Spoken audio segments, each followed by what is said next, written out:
ये पूछ रहे थे कि क्यों भाग गए। अब मेरा समय काफी जाएगा, मैं जरा संक्षिप्त में कहता हूं, घटनाओं पर नहीं जाऊं। दाऊद इब्राहिम कासकर 1986 में भागा, श्री राजीव गांधी की सरकार। सैयद सलाउद्दीन 93 में भागा, कांग्रेस की सरकार। टाइगर मेमन 93 में भागा, कांग्रेस की सरकार। अनीस इब्राहिम कासकर 93 में भागा, इनकी सरकार। रियाज भटकल 2007 में भागा, इनकी सरकार। इकबाल भटकर 2010 में भागा, इनकी सरकार। मिर्जा सादाब बेग 2009 में भागा, इनकी सरकार। अब मान्यवर मेरा तो जवाब मांग लिया, हमारे सुरक्षा बलों ने मेरा जवाब भी दे दिया, अब राहुल गांधी इसका जवाब दे।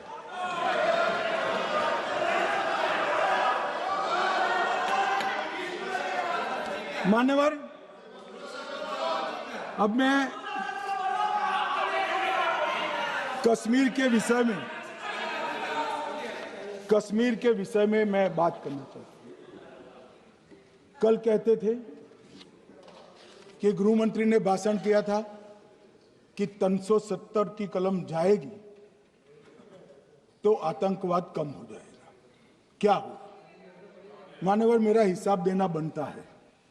हम भारतीय जनता पार्टी के कार्यकर्ता हैं, ये नरेंद्र मोदी जी की सरकार है, हम जवाबदेह होते हैं जनता के प्रति, संसद के प्रति और देश के हितों के प्रति।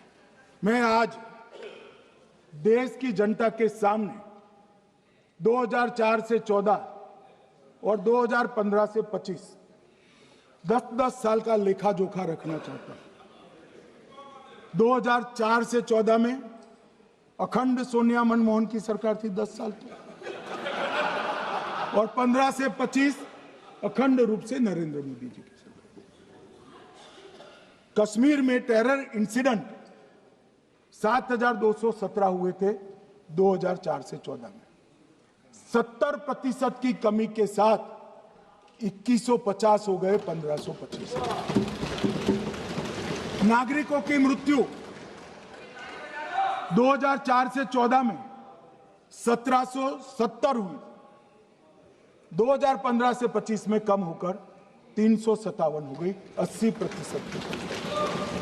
सिक्योरिटी फोर्सेस की मृत्यु 1060 हो गई उस वक्त, और हमारे समय में 542 हुई, और टेररिस्टों की मृत्यु में 123% की वृद्धि हुई। ये हमें पूछ रहे हैं क्या हुआ? आंकड़े से भाग नहीं सकते भाई, आंकड़े से भाग नहीं सकते।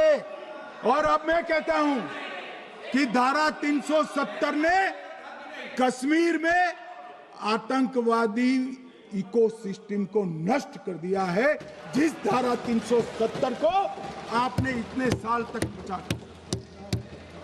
हमने जीरो टेरर प्लान बनाया है, एरिया डोमिनेशन प्लान बनाया है, मल्टी लेवल डिप्लॉयमेंट किया है, सुरक्षा जेलें बनाई हैं, 98% ट्रायल अब वीडियो पर हो रहे हैं। हमने संचार साधन बसाए हैं और 702 फोन विक्रेता जेल में डाले, 2667 सिम कार्ड बन गए। हमने, एक जमाना था साहब 10-10 हजार लोगों के जनाजे निकलते थे, पूरे देश ने घटनाएं देखी होगी, बुरहान वानी मर गए, फला मर गए, ढिका मर गए, 10-10 हजार। अब जो मारा जाता है उसको वही दफना दिया जाता है। किसी भी आतंकवादी को उसका महिमा मंडन करने के लिए जनाजे की इजाजत नरेंद्र मोदी के शासन में नहीं। मान्यवर, आतंकवादियों के सगे वाले और समर्थक चुन चुन कर हमने नौकरियों से निकाले, पासपोर्ट रद्द कर दिए हैं, गवर्नमेंट कॉन्ट्रैक्ट रद्द कर दिए हैं, 75 से ज्यादा आतंकी समर्थकों को कोर्ट से ऑर्डर लेकर सरकार से बर्खास्त कर दिया गया है। बार काउंसिल उनके समर्थकों से भरी थी, सस्पेंड कर नया लोकप्रिय चुनाव हमने कराया है। मान्यवर, कई संगठन बैन करे, मैं बाद में बताता हूं। विशेष यूएपीए अदालतें बनाई, लगभग मार्च 22 से 25 के बीच में यूएपीए के 2267 मामले हमने जब्त किए हैं, दर्ज किए हैं, 374 कुर्की किए हैं। और परिणाम क्या है मान्यवर? ये पूछ रहे हैं परिणाम क्या है? शुतुरमुख वृत्ति से अगर मिट्टी में सर रखकर बैठोगे तो कुछ नहीं, सूर्य भी नहीं दिखेगा। मान्यवर परिणाम आया है। पहले ऑर्गेनाइज टॉन पेल्टिंग साल की 2654 होती थी एवरेज इनकेस में। कितनी मान्यवर? 2654 पथराव होते हैं। 2024 में 0 हो गया।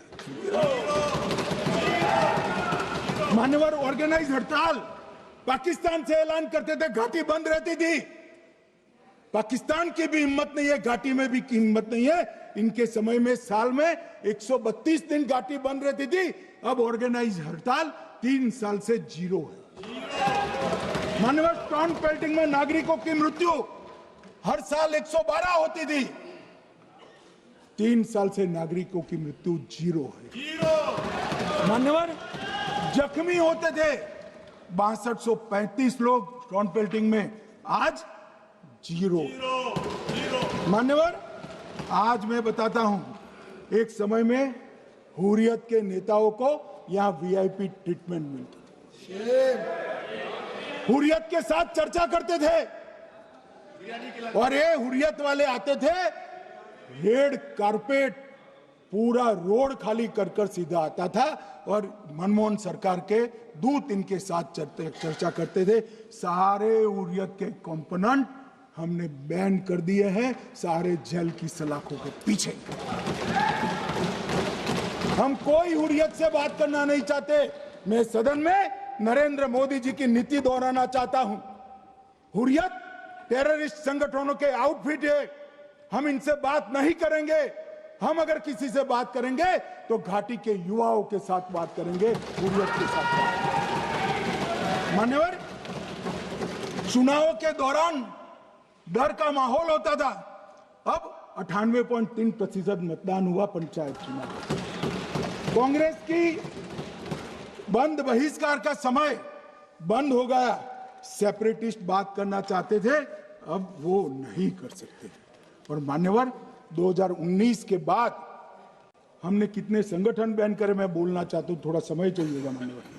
The TRF, people's anti fascist front, Tehreek ul Mujahideen, Jamaat ul Mujahideen Bangladesh Hindustan, Jammu Kashmir Ghaznavi force, Khalistan tiger force, Hizb ut Tahrir, जमाते इस्लामी, जो जमाते इस्लामी ने पूरे पाकिस्तान के अंदर एक प्रकार से अलगाववाद का जहर घोला, वो जमाते इस्लामी आज बंद कर दिया गया। Jammu Kashmir liberation front, Jammu Kashmir democratic freedom party, Muslim league Jammu Kashmir, Tehreek Hurriyat, Muslim conference सुमजी गुट, Jammu Kashmir national front, Jammu Kashmir peoples freedom league, Jammu Kashmir peoples league, Jammu Kashmir Ittehadul Muslimeen Awami action committee, Sikh for justice और पॉपुलर फ्रंट ऑफ इंडिया को भी हमने बैन किया। और ये शांति ऐसे नहीं हुई है। और ये कहते हैं कि एक भी घुसपैठ नहीं होती है। कभी गए हो आप पाकिस्तान? तो कई बार गए हो गई आप सीमा पर गए हो? पाकिस्तान तो कई बार गए हो, फिर से बोलता हूं, सीमा पर गए हो, सीमा के माध्यम से पाकिस्तान गए हो। हमारे जवानों की कठिनाई देखो साहब, -43 डिग्री में पहाड़ पर रहकर नदी नालों के बीच में चौकी करते हैं। कोई घुस गया तो क्या हुआ? कोई घुस गया वो बचेगा नहीं। यहां हम उसको या तो अरेस्ट करेंगे या तो एनकाउंटर में वो मारा जाएगा, बचेगा कोई नहीं। इनको सीमा की भौगोलिक कठिनाइयां मालूम नहीं। वहां मान्यवर कई नदी नाले हैं, वेग से पानी आता है, -46 डिग्री टेम्परेचर है, नीचे सुरंगें बनाते हैं। और ये तो ऐसे कह रहे हैं घुस गए। अरे भाई आपके मन में तो, आपके समय में तो घुसने की जरूरत ही नहीं थी, आप बुलाते थे वीजा देकर। क्यों घुसेंगे? घुसने की जरूरत ही नहीं। जैसे आप पाकिस्तान जाते हो वैसे वो यहां आते। मान्यवर, अब ये कैसे हमें पूछ सकते हो?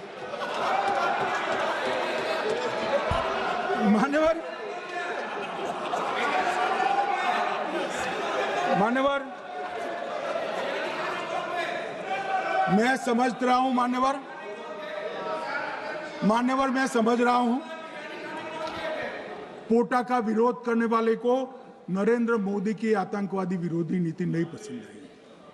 मैं समझ रहा हूं पोटा रद्द करने वाले को नरेंद्र मोदी जी की एंटी टेरर नीति पसंद नहीं आई।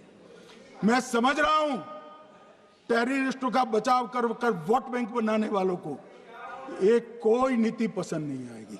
मान्यवर, इसका विरोधी होना है। परंतु मैं आज एक बात यहां सदन के सामने आपके माध्यम से सदन को और दुनिया को बताना चाहता हूं। मान्यवर, ये नरेंद्र मोदी सरकार है। टेररिज्म के खिलाफ हमारी जीरो टॉलरेंस की नीति है, ऑफर है और हम विजयी हो। और मान्यवर, मैं फिर से अंत में ऑपरेशन महादेव में जुड़े हुए सेना, सीआरपीएफ और जम्मू कश्मीर पुलिस के सभी जवानों को दो हाथ जोड़कर प्रणाम कर बहुत बहुत साधुवाद।